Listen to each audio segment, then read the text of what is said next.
So where is Congress at in its negotiations, and will Congress reach a deal before November 3rd? Joining us now to discuss from our Illinois delegation, Democratic Congressman Raja Krishnamoorthi from Illinois' 8th District, which covers parts of Cook, DuPage, and Kane.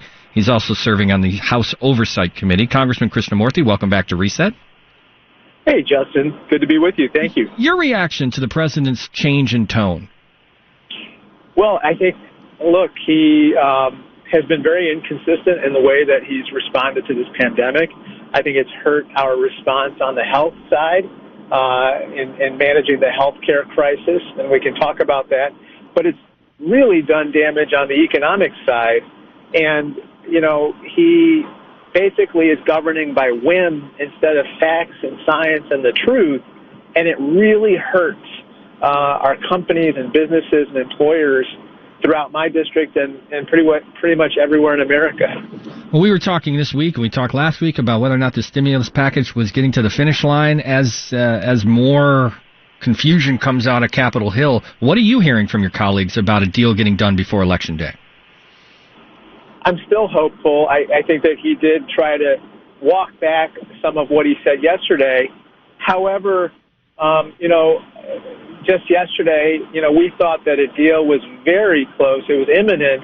And in fact, it appears that the negotiators were even caught by surprise by the president's tweets.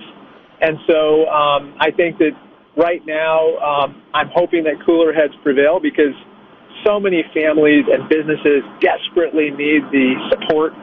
One statistic that your audience may be familiar with is that 40% of restaurants are going to close their doors in the next 6 months without any further relief, just as one example. Yeah, and I think we're all on the same page that there needs to be some COVID stimulus, some relief. But how it gets done is what we're talking about here. Should it be one massive bill that goes through, kind of like we did with the CARES Act, or should it be one of these standalone bill situations where we get stimulus checks, then we get airline industry bailout, then we get small business bailout?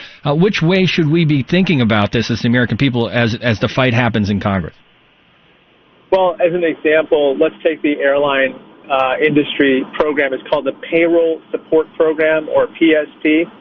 On Friday, Speaker Pelosi made it very clear that we would be willing to move a standalone bill just on the airline situation, regardless of what happens with the broader measure. And so that bill was brought to the floor on Friday night, and unfortunately, Republicans in the House killed the bill, even though it appeared to us that the President and Secretary Mnuchin had signaled their support for the same measure. So there's disarray even with regard to moving standalone measures, and we can only get these standalone measures or an entire bill if the other side kind of comes together as one and partners with us in this particular endeavor. If you listen to either side of the political news cycle, you will get Democrats are playing games with what they're putting into their stimulus packages. And you'll hear from the other side, the Republicans are playing games, and everybody's putting pork projects and other things that don't necessarily have anything to do with what we're talking about in these packages. Why is that happening? The American people right now, we're in the middle of a pandemic. The last thing we need is adding extra things to stimulus packages that don't have to do with the immediate need. I agree 100%. If you take just the payroll support program, which is the measure to help the airlines and the airline industry, it would essentially be an extension of what already was enacted into law 6 months ago.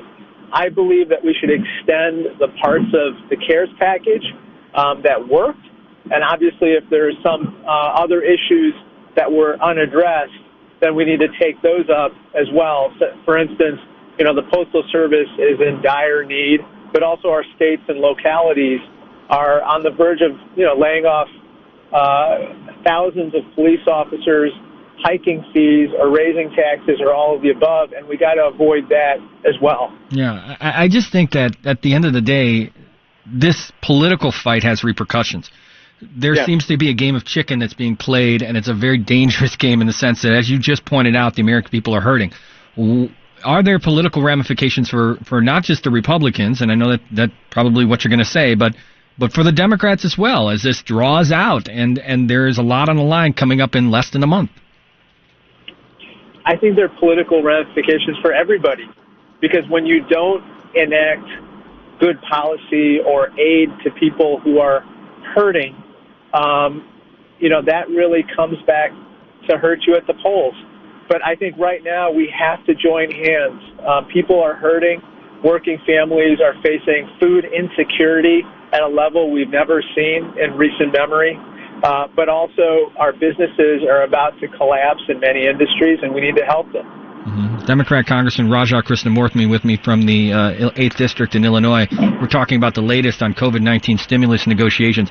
How confident are you from your seat in the House that something's going to get done before the election? If you asked me that question at the same time yesterday, I was going to say better than 50%. I think right now I'd say 50% or less. I'm very hopeful, for instance, that we can get something done for the airline industry ASAP because, quite frankly, my district, but all of our region is heavily impacted by the airlines and all the other ancillary jobs that are related to it. I'm very hopeful that we can get some support for our schools, which desperately need help, that are trying to reopen in the midst of this pandemic, as well as those $1,200 checks, PPP assistance, and state and local aid. Mm-hmm. But it's going to require some folks on both sides coming together very quickly. Otherwise, I'm not sure whether it would happen in a lame duck session or not. Yeah. Just my last question for you. The president had hinted on Twitter that he would sign a standalone bill about $1,200 stimulus checks right now. Is that something that Democrats would consider? The idea of getting together with their counterparts on the other side of the aisle to just specifically go ahead for stimulus checks for the American people? I think we should consider everything at this point, Justin. I don't think anything should be off the table. I think that people are hurting, and when people are hurting, you have to help them. All I would say as a practical matter is that if you're going to get a majority of the House or any legislative body to support, you should try to address the needs of the entire country at the same time and get to yes ASAP. Yeah. Democratic Congressman Raja Krishnamoorthi from the Illinois 8th District, which covers parts of Cook, DuPage, and Kane counties. Thanks so much for joining us today, Congressman Krishnamoorthi. Appreciate it. Yes, sir. Thanks, Justin.